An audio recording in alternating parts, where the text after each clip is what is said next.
మనకి ఎముక దృఢంగా ఉండాలంటే calcium, phosphorus, magnesium, vitamin K, vitamin D ఇన్ని రకాల ఖనిజ లవణాలు అవసరం.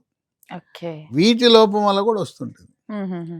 ఈ మధ్య కాలంలో గ్రామీణ వాసులు, పట్టణ వాసులు అందరూ మనం 20 లీటర్ల క్యాన్‌కి అలవాటు పడ్డాం.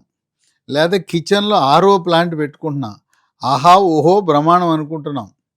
ఈ ఆర్ఓ వాటర్ తాగటం వల్ల ఎముక బలహీనత రావటం, మోకాళ్ళ నొప్పులు కూడా ఎక్కువైపోయినాయి. ఎందుకంటే నిజమా సార్? ఆర్ఓ ప్లాంట్‌లో టీడీఎస్ అని ఉంటుంది. హుహుహు. Total dissolved salts. ఓకే. అది 80-180 మధ్యలో పెట్టాలి. ఆ 80-180 మధ్య పెడితే నీరు రుచిగా ఉండదు. అందుకని వాళ్ళు ఏం చేస్తారంటే ఆర్ఓ ప్లాంట్ వాళ్ళు 5 పెడతారు. ఇప్పుడు మనం ₹20 పెట్టి రైల్వే స్టేషన్‌లో, బస్ స్టాండ్‌లో, హోటల్స్ కొనుక్కుంటున్నాం కదా! ఇక దాంట్లో టీడీఎస్ ఎంత ఉంటుందంటే 0. హ్మ్. టీడీఎస్ ఎంత తక్కువ ఉంటే అంత రుచికరంగా ఉంటుంది నీళ్ళు.